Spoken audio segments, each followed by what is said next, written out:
প্রিয়াঙ্কা ইন্ডিশ কিচেনে আবার আপনাদের সবাইকে স্বাগত। আজ আমি আবারও এসে গেছি একটি নতুন রেসিপি নিয়ে। আজকে আমার রেসিপি কাঁচা মিঠে আমের ঝোল। সামনেই আমাদের নববর্ষ, বাঙালির শেষ পাতে এই কাঁচা মিঠে আমের ঝোল খেতে বেশ ভালো লাগে। আসুন দেখি এই কাঁচা মিঠে আমের ঝোল বানাতে কি কি ইনগ্রেডিয়েন্টস আমাদের লাগছে। দেখে নিই রেসিপিটা তৈরি করতে কি কি ইনগ্রেডিয়েন্টস আমাদের লাগছে। কাঁচা আম, দুটো কাঁচা আম কেটে ধুয়ে রেখেছি। মশলায় আমাদের লাগছে 5 ফোড়ন, 1 টিস্পুন 5 ফোড়ন নিয়েছি, দুটো শুকনো লঙ্কা, 1 টিস্পুন টারমারিক পাউডার, স্বাদ মতো নুন। চিনি আমি 2 টেবিল স্পুন নিয়েছি। যারা একটু বেশি চিনি খেতে পছন্দ করে তারা তাদের স্বাদ মতো আর একটু বেশি চিনি ইউজ করতে পারে। পাকা তেঁতুলের পাল্প তৈরি করেছি, যেটা খুব একটা বেশি ঘন হবে না, একটু পাতলা ধরনের হবে।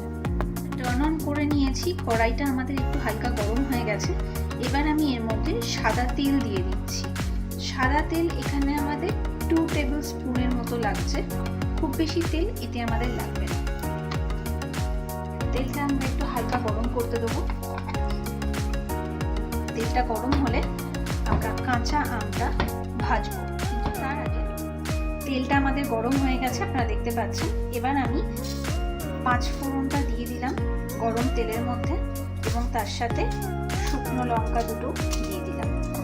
এবার এটাকে আমরা একটু হালকা ভেজে নেব। একটু হালকা ভাজলে দেখবেন একটা সুন্দর 5 ফোড়নের গন্ধ বেরোবে এবং শুকনো লঙ্কার একটা গন্ধ বেরোবে।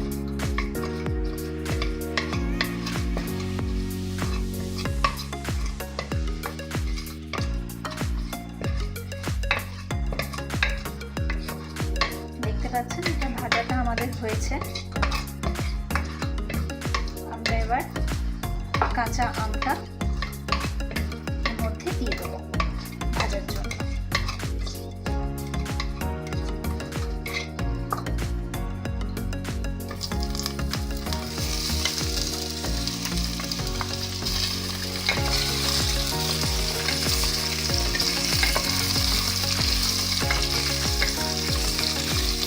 খুব বেশি ভাজতে আমাদের হবে না, আমরা হালকা একটু ভেজে নেব।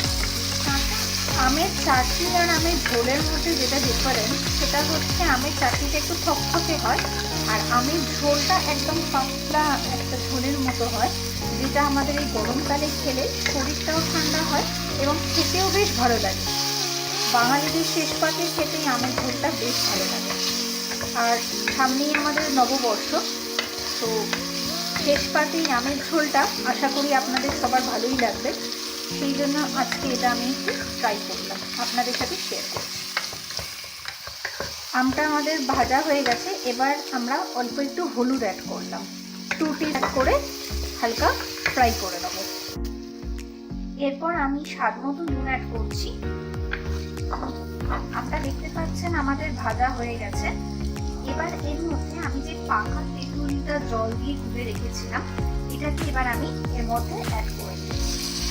এই তেঁতুলটা অ্যাড করাতে যেটা হবে, সেখানে এটা একটা কাঁচা মিঠে একটা স্বাদ এখানে আসবে। তেঁতুলের এই পাল্পে যেটা গুলেছি আমি, এটাকে খুব একটা ঘন করিনি, একটু পাতলা রেখেছি।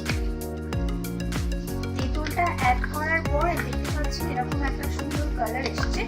এবার এর মধ্যে আমরা জল অ্যাড করবো, তারপর আমরা স্বাদ মতো চিনি অ্যাড করবো। আমি এখানে হাফ গ্লাসের মতো জল অ্যাড করে দিচ্ছি। জলে ফুট ধরেছে। এবার আমরা এর মধ্যে চিনি অ্যাড করব। এখানে আমি 2 টেবিল স্পুন চিনি অ্যাড করছি, কিন্তু আপনারা আপনাদের স্বাদ মতো চিনিটা অ্যাড করবেন। এবার এটা আমাদের চিনিটা অ্যাড করা হয়ে গেছে, জলটাও ফুট ধরেছে। এবার আমটা সেদ্ধ করার জন্য আমরা একটু কিছুক্ষণের জন্য চাপা দিই। আমার কাঁচা মিঠে আমের ঝোল রেডি হয়ে গেছে, আপনারা দেখতে পাচ্ছেন একটা সুন্দর এরকম কালার এসছে। এবার আমি আমার গ্যাসটা টার্ন অফ করব। আমার কাঁচা মিঠে আমের ঝোল রেডি হয়ে গেছে পরিবেশন করার জন্য। বাড়িতে অবশ্যই আপনারা ট্রাই করুন, সামনেই নববর্ষ, শেষ পাতে খেতে খুব ভালো লাগবে। এবং অবশ্যই আমাকে লিখে পাঠান যে আপনাদের কেমন লেগেছে। এবং অবশ্যই আমার চ্যানেলকে সাবস্ক্রাইব করুন, লাইক করুন এবং শেয়ার করুন। আজকের মতো নমস্কার।